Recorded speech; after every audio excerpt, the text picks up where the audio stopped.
Ֆինանսների նախարար Վահե Հովհաննիսյանը նախորդին շատ հաջող է անվանել մարտի 5-ի Հայաստանի կողմից տեղաբաշխված եվրապարտատոմսերը,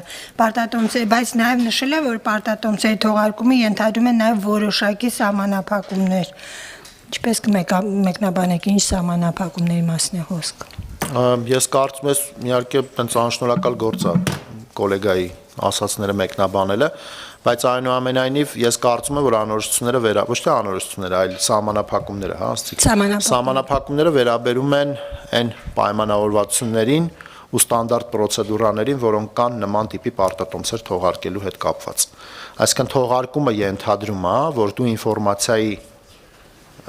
տրամադրումը իրականացնում ես որոշակի պրոտոկոլների ներքո։ Ու ենթադրում եմ հենց դրա մասին է խոսքը, ու երբ որ այդ ժամկետը գա, համոզված եմ, որ ֆինանսների նախարարության գործընկերները, ովքեր պատասխանատու են պարտքի կառավարման համար Հայաստանում, հանրությանը կտան ամբողջական տեղեկատվությունը։ Առհասարակ եվրապարտատոմսերի թողարկման առնչությամբ ԿԲ-ի եւ ԿԲ խորհրդի դիրքորոշումն ինչպիսին է, հաշվի առնելով նաեւ այդ 71%-ի քննարկելիությունը, որքանով է հաջող այդ պարագայում, եթե այդքան բարձր է եղել տոկոսադրույքը, նաեւ կիբերհանցագործությունների վերաբերյալ կենտրոնական բանկի դիրքորոշումը, խնդրեմ ներկայացրեք, շնորհակալություն։ Մի հատ երկրորդ հարցը կմանրամասնեք, ինչ անշանակում մեր դիրքորոշումը կիբերհանցագործությունների վերաբերյալ։ Բանկերի հետ կապված տարբեր խնդիրներ են ունենում, դուք ունեք ինչ որ այդ առնչությամբ վերահսկողություն, օրինակ։ Իհարկե, մենք իրականացնում ենք, մենք IT վերահսկողություն ենք իրականացնում, որի մի մասը նաև կիբերհանցագործությունների կանխարգելման ուղղված քայլերն են,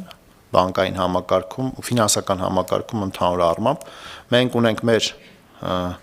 կիբերստորաբաժանումը, բնականաբար բանկերը ունեն իրենցը, ու եթե գիտեք, կիբերհանցագործությունները հիմնականում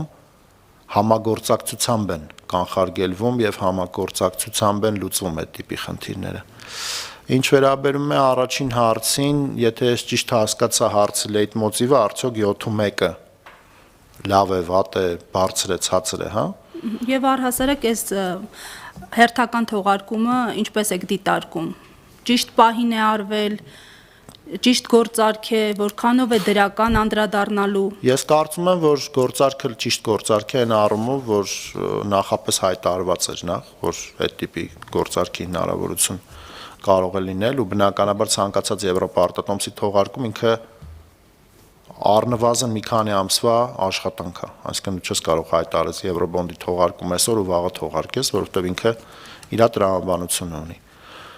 Ինչ վերաբերում է 7-1-ին, բնականաբար գիտեք, որ կա risk-free տոկոսադրույք, այսինքն ռիսկից զատ տոկոսադրույքը, դա Ամերիկայի նույն ժամկետայնությամբ 10 տարանոց պարտատոմսերի եկամտաբերությունն է, որը այս պահին ճշգրիտ երևի չեմ ասի, բայց 4.3-ի մոտ է։ Այսինքն Ամերիկայի պետությունը 10 տարանոց պարտքը շուկայից վերցնում է 4.3%-ով տարեկան։ Հայաստանի կառավարությունը այդ պարտքը վերցնում է 7-1-ով, տարբերությունը 2.8% է,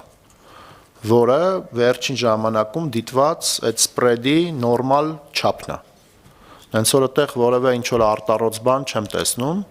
ու կարծում եմ, որ տոկոսադրույքը, քանի որ որոշում է շուկան հենց այդ էլ գնահատում է, այսինքն ռիսկի չափն է գնահատում, պրեմիայի չափն է գնահատում, որը Հայաստանի Հանրապետությունը պիտի վճարի էքստրա risk-free նկատմամբ պարտք ներգրավելու նպատակով։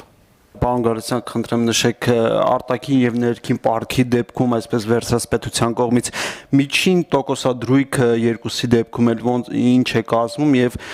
շահավետության տեսակետից խնդրեմ նշեք տարբերությունները։ Ճիշտն ասած, ժողովուրդ, այս երրորդ պարտքի մասին հարցն է, պարտքի կառավարմամբ Հայաստանի Հանրապետությունում զբաղվում է ֆինանսների նախարարությունը։ Կենտրոնական բանկը պարտքի կառավարմամբ չի զբաղվում։ Մենք օժանդակում ենք մեր գործընկերներին այլ հարցերում, բայց պարտքը ես հիմա կդժվարանամ ինչ որ թվեր ասեմ, ինչքան է արտաքին պարտքի միջին տոկոսադրույքը կամ ներքին պարտքի միջին տոկոսադրույքը։ Վերջին եվրոբոնդը թողարկվել է 7.1%-ով, 2.8%-ով ավելի բարձր, քան նույն ժամկետայնությամբ 10 տարանոց պետական ամերիկյան պարտատոմսը, մեր 10 տարանոց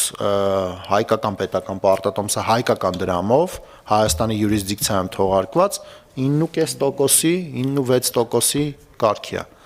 Այսինքն այտենց կարող եք նայել, բայց թե պրոպորցիան ոնց է փոխվել, ինչ ուղղությամբ է գնացել, կդժվարանամ հիմա պատասխանեմ, որովհետև մեր մանդատից դուրս է այդ հարցը։